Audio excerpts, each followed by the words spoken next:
देव उठनी एकादशी व्रत कथा। जय श्री कृष्णा, राधे राधे। आप सभी श्रोताओं को देव उठनी एकादशी की हार्दिक शुभकामनाएं। आप सभी का दिन शुभ और मंगलमय हो। आज कार्तिक मास के शुक्ल पक्ष की एकादशी तिथि है, जिसे देव उठनी एकादशी के नाम से जाना जाता है। इस एकादशी को प्रबोधिनी एकादशी भी कहते हैं। इस एक व्रत के करने से व्रती को सहस्रों अश्वमेध और सैकड़ों राजसूयज्ञों का फल प्राप्त हो जाता है। इस व्रत के प्रभाव से उसे चीर पराक्रमी और यशस्वी पुत्र की प्राप्ति होती है।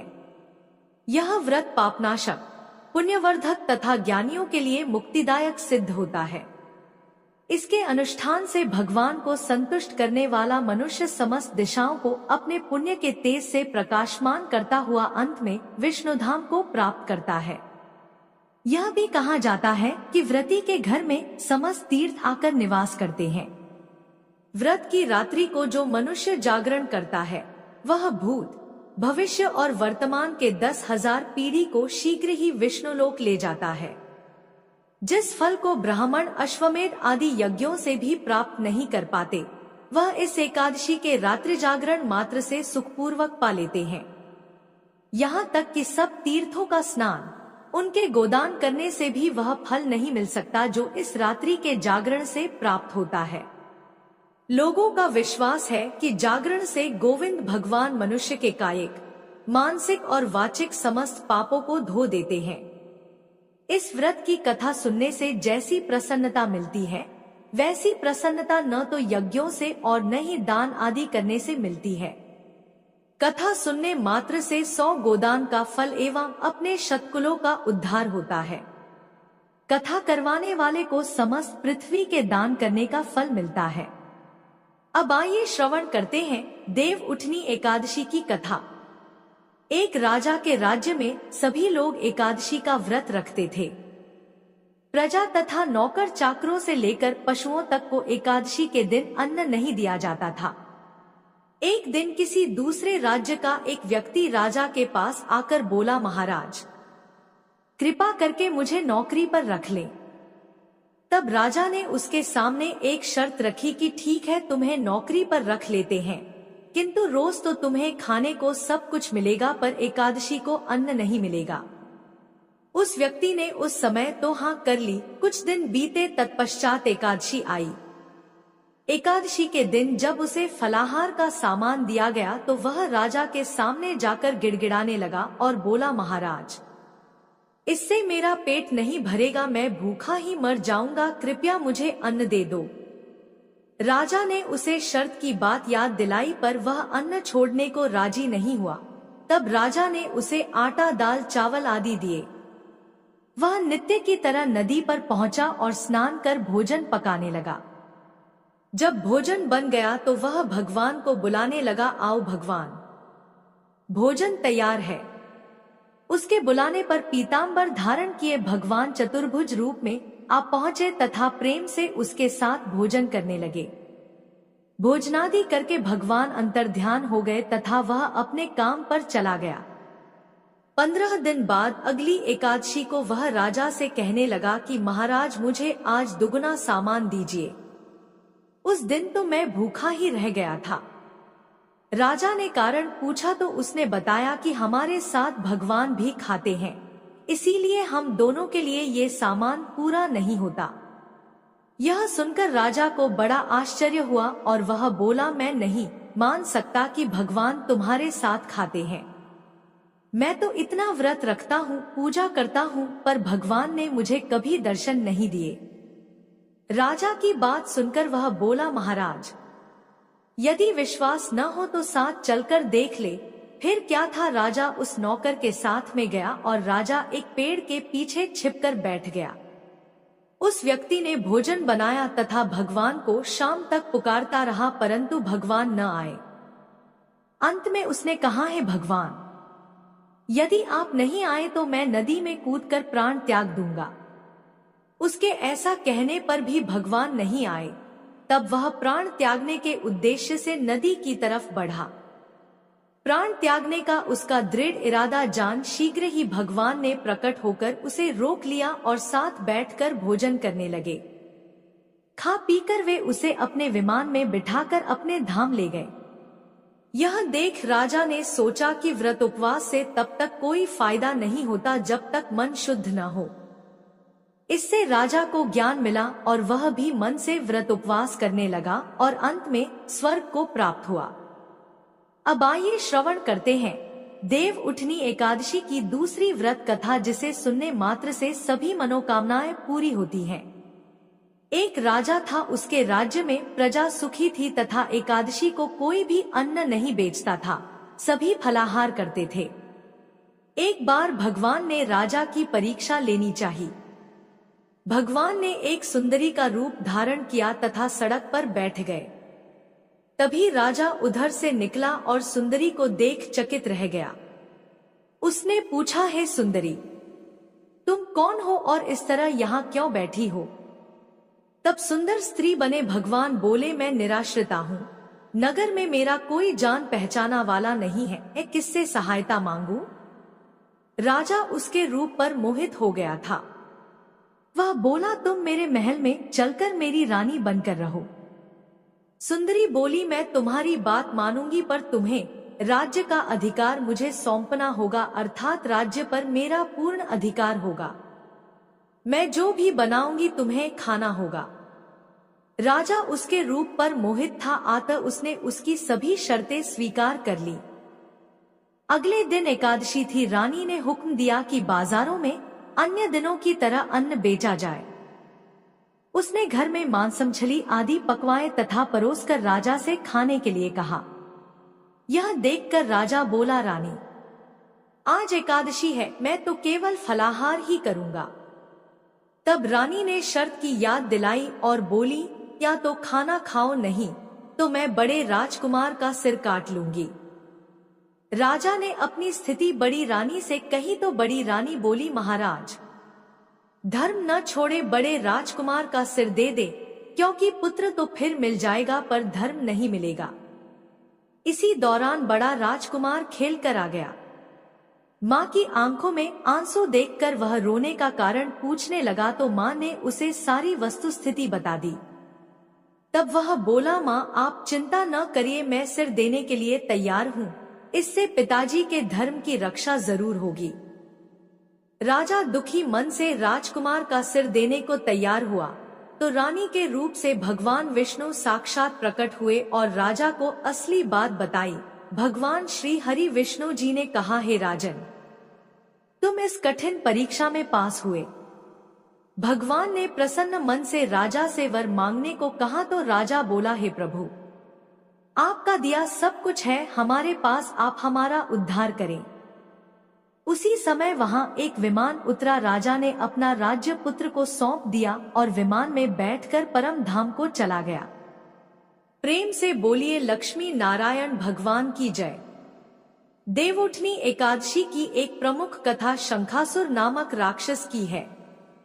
शंखासुर ने तीनों लोकों में बहुत ही उत्पात मचाया हुआ था।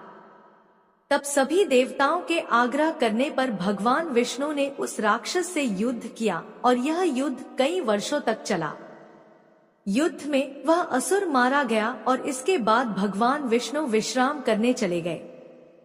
कार्तिक मास शुक्ल पक्ष की एकादशी के दिन भगवान विष्णु की निद्रा टूटी थी और सभी देवताओं ने भगवान विष्णु की पूजा की थी। शिव महापुराण के अनुसार पौराणिक समय में दैत्यों का राजा दंभ हुआ करता था और वह बहुत बड़ा विष्णु भक्त था। कई सालों तक उसके यहाँ संतान नहीं होने के कारण उसने शुक्राचार्य को अपना गुरु बनाकर उनसे श्री कृष्ण मंत्र प्राप्त किया।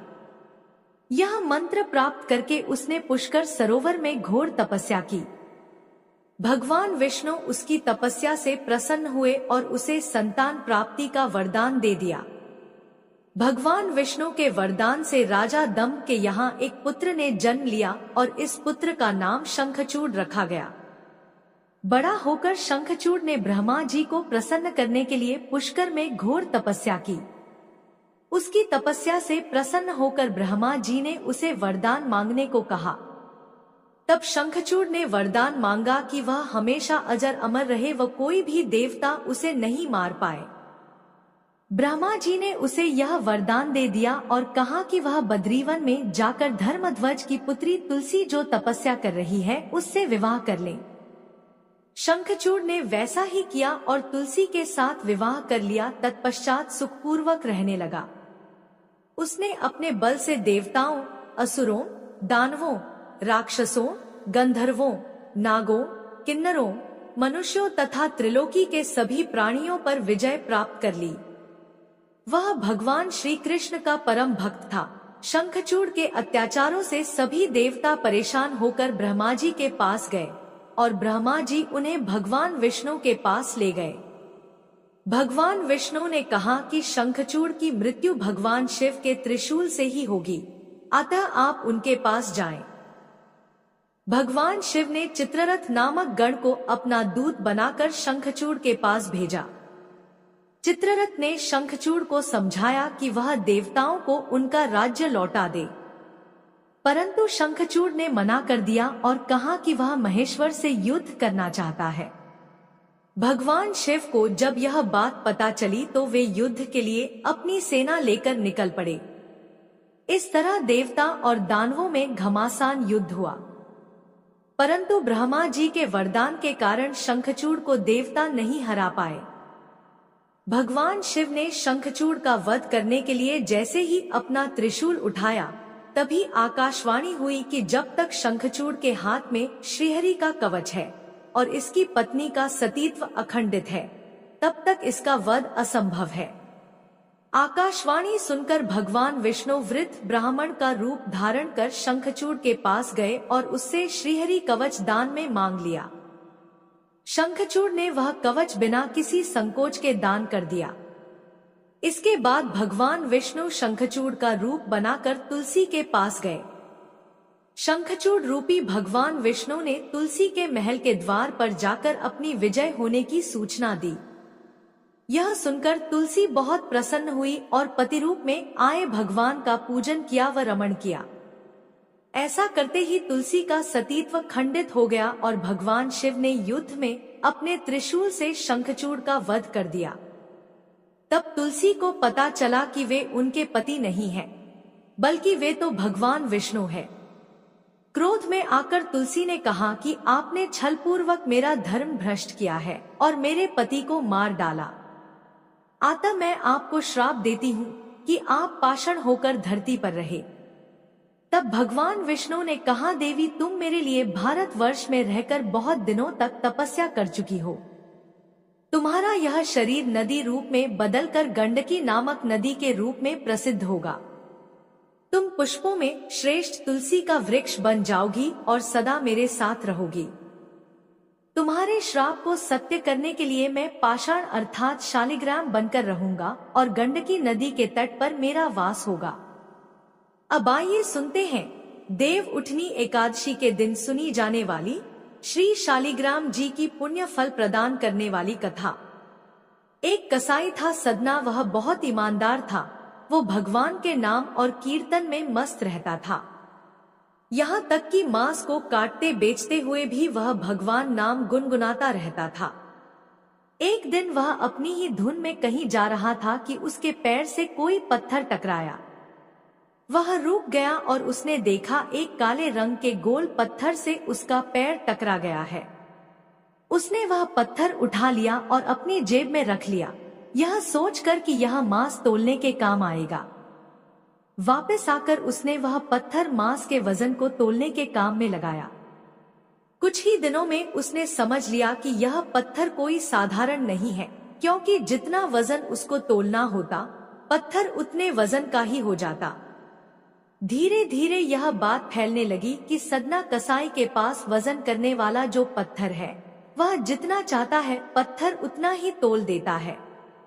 किसी को 1 किलो मांस देना होता तो तराजू में उस पत्थर को एक तरफ डालने पर दूसरी ओर 1 किलो का मांस ही तुलता।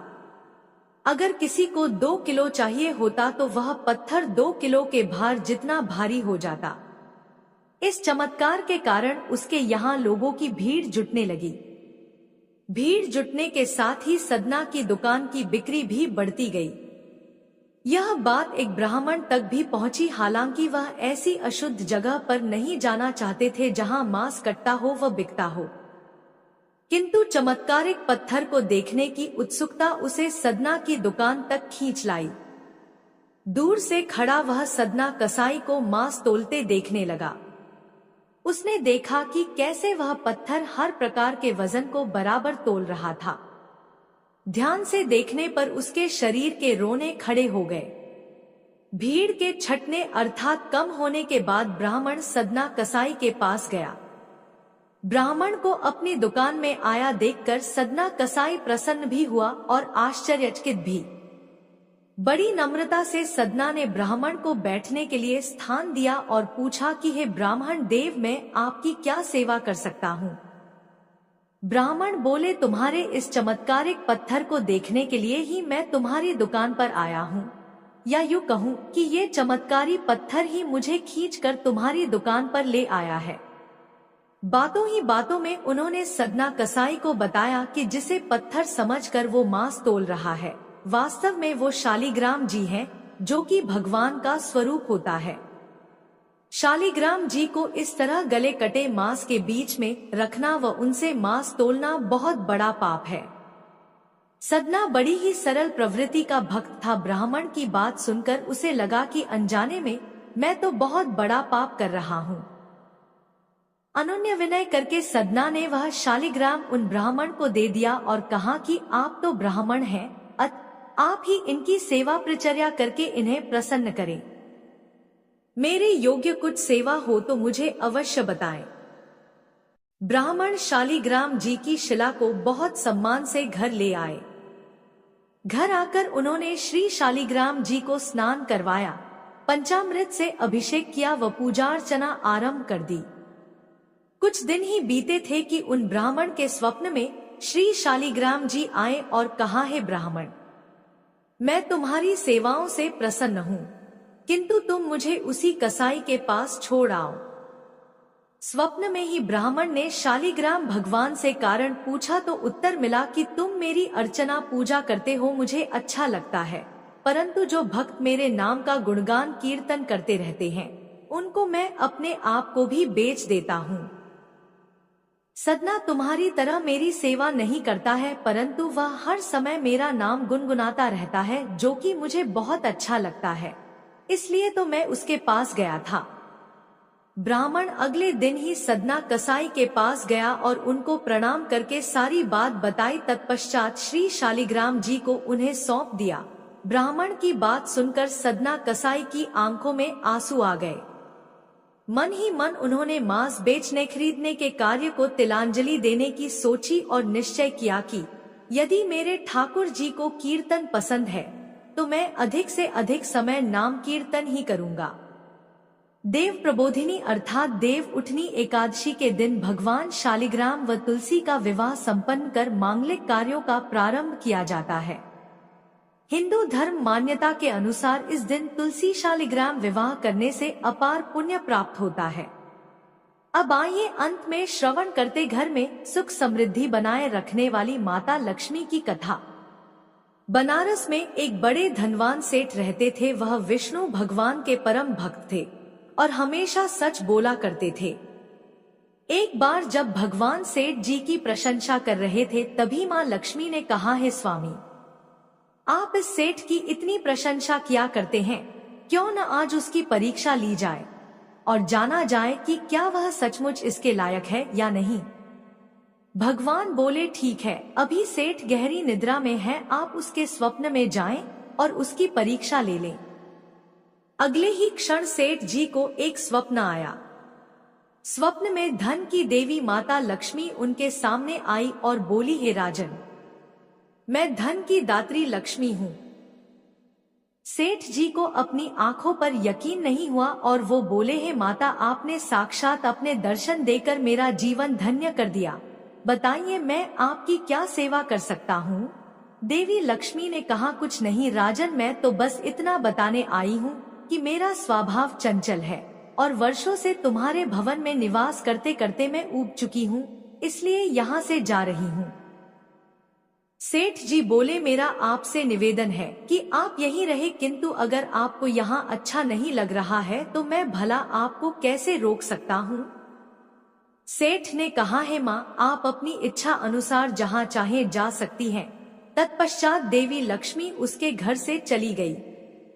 थोड़ी देर बाद माता लक्ष्मी रूप बदलकर पुनः सेठ के स्वप्न में यश के रूप में आई और बोली, सेठ, मुझे पहचान रहे हो कि मैं कौन हूँ।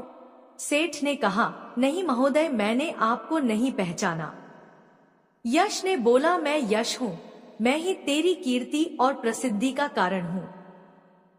लेकिन अब मैं तुम्हारे साथ नहीं रहना चाहता, क्योंकि माँ लक्ष्मी यहाँ से चली गई है, इसलिए मेरा भी यहाँ कोई काम नहीं है।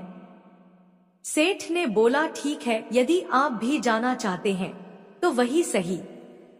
सेठ जी अभी भी स्वप्न में ही थे और उन्होंने देखा कि वह दरिद्र हो गए हैं और धीरे धीरे उनके सारे रिश्तेदार व मित्र सभी उनसे दूर हो गए हैं। यहाँ तक कि जो लोग उनका गुणगान किया करते थे वो भी अब बुराई करने लगे हैं। कुछ और समय बीतने पर माँ लक्ष्मी धर्म का रूप धारण कर पुनः सेठ के स्वप्न में आई और बोली, है सेठ, मैं धर्म हूँ। माँ लक्ष्मी और यश के जाने के बाद मैं भी इस दरिद्रता में तुम्हारा साथ नहीं दे सकता, इसलिए मैं भी जा रहा हूँ। फिर सेठ ने कहा, जैसी आपकी इच्छा। सेठ ने उत्तर दिया और धर्म भी वहां से चला गया। कुछ और समय बीत जाने पर माँ लक्ष्मी सत्य के रूप में स्वप्न में प्रकट हुई और बोली, है सेठ, मैं सत्य हूँ। लक्ष्मी, यश और धर्म के जाने के बाद अब मैं भी यहाँ से जाना चाहता हूँ। ऐसा सुनकर सेठ जी ने तुरंत सत्य के पांव पकड़ लिए और बोले, महाराज, मैं आपको नहीं जाने दूंगा। भले ही सब मेरा साथ छोड़ दे, मुझे त्याग दे, पर कृपया आप ऐसा मत करिए। सत्य के बिना मैं एक क्षण नहीं रह सकता। यदि आप चले जाएंगे तो मैं तत्काल ही अपने प्राण त्याग दूंगा। सेठ की ऐसी बातें सुनकर सत्य ने कहा, लेकिन तुमने बाकी तीनों को बड़ी आसानी से जाने दिया, उन्हें क्यों नहीं रोका। सेठ जी बोले, मेरे लिए वे तीनों भी बहुत महत्व रखते हैं, लेकिन उन तीनों के बिना भी मैं भगवान के नाम का जाप करते करते उद्देश्यपूर्ण जीवन जी सकता हूँ। परंतु यदि आप चले गए तो मेरे जीवन में झूठ प्रवेश कर जाएगा और मेरी वाणी अशुद्ध हो जाएगी। भला ऐसी वाणी से मैं अपने भगवान की वंदना कैसे कर सकूंगा। मैं तो किसी भी कीमत पर आपके बिना नहीं रह सकता। सेठ जी का उत्तर सुन सत्य प्रसन्न हो गया और उसने कहा, तुम्हारी अटूट भक्ति ने मुझे यहाँ रुकने पर विवश कर दिया और अब मैं यहाँ से कभी नहीं जाऊंगा। ऐसा कहते हुए सत्य अंतर्ध्यान हो गया। सेठ जी अभी भी निद्रा में ही थे। थोड़ी देर बाद स्वप्न में धर्म वापस आया और बोला, मैं अब तुम्हारे पास ही रहूंगा, क्योंकि यहाँ सत्य का निवास है। फिर क्या था, सेठ जी ने प्रसन्नतापूर्वक धर्म का स्वागत किया। उसके तुरंत बाद यश भी लौट आया और बोला, है सेठ, जहाँ सत्य और धर्म है वहाँ यश स्वतः ही आ जाता है, इसलिए अब मैं भी तुम्हारे साथ ही रहूंगा। सेठ जी ने यश की भी आव भगत की और अंत में माँ लक्ष्मी आई। उन्हें देखते ही सेठ जी नतमस्तक होकर बोले, हे देवी, क्या आप भी पुनः मुझ पर कृपा करेंगी। देवी लक्ष्मी ने कहा, अवश्य राजन, जहाँ सत्य, धर्म और यश हो वहाँ मेरा वास निश्चित है।